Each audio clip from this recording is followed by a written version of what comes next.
Rebonjour à tous, nous voilà pour le troisième jeu lié à l'histoire de Clarisse, les rêves bizarres de Clarisse. Cette fois-ci nous allons jouer avec la fourchette, vous savez Pic qui qui réalise plein de repas pour les enfants pendant qu'ils dorment dans leurs rêves. Donc Pic, la fourchette, eh bien évidemment va être nécessaire pour le jeu. Donc en accessoire vous avez besoin d'une fourchette, donc moi j'ai pris une fourchette pour enfants, vous prenez la fourchette qui est en âge, en fait celle avec laquelle il mange habituellement, qu'elle soit pas trop dangereuse. Vous avez besoin de pâtes séchées, voilà, type macaroni ou coquillettes, voilà.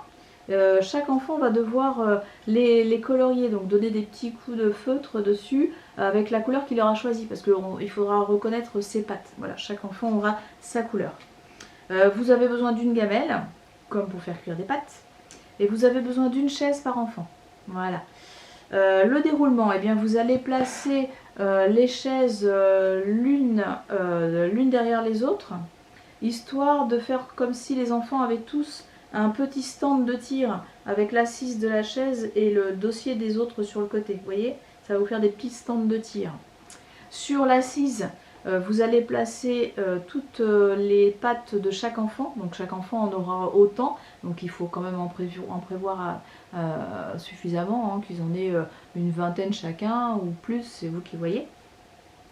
Alors du coup, eh bien chaque enfant aura donc son stand de tir, il sera derrière la ligne des chaises, et devant il y aura une gamelle ou plusieurs gamelles si vous voulez en mettre plusieurs s'il y a trop d'enfants, du coup, parce que celui qui est le plus à droite va être plus loin de la gamelle. Voilà, c'est vous qui gérez le jeu. Donc chaque enfant aura sa fourchette. Il devra prendre des pâtes devant lui, ce qui seront sur l'assise de la chaise, bien sûr. Ils devront les mettre sur la fourchette. Je vais y arriver, hop. Bon, les enfants sont surtout plus doués que moi. Ils devront les poser comme ça. Bon, j'ai une fourchette qui est un petit peu tordue, mais bon, comme ça. Et ils devront les lancer. Alors évidemment, il ne faudra pas qu'ils les mettent trop fort. Voilà, ils devront les lancer pour les mettre à l'intérieur de la gamelle. Alors si elles se coincent, comme là, j'ai fait un essai tout à l'heure, ça marchait, et là évidemment ça ne veut pas. Ils peuvent les faire une par une.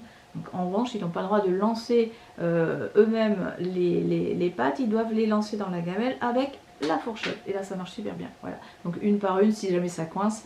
Et ils doivent les mettre dans la gamelle.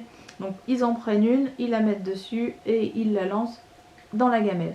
Et une fois qu'ils n'ont plus de munitions, entre guillemets, qu'ils n'ont plus de pâtes à faire cuire, eh bien ils attendent que tout le monde ait lancé toutes ses pâtes, s'il y a plusieurs stands.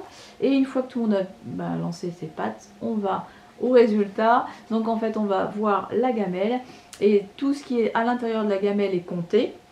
Et celui qui aura le plus de pâtes colorées dans la gamelle, eh ben, aura gagné. Voilà, j'espère que ça vous amusera bien et que ça vous prendra bien du temps pour essayer de ne pas penser à autre chose. Ciao, à plus tard.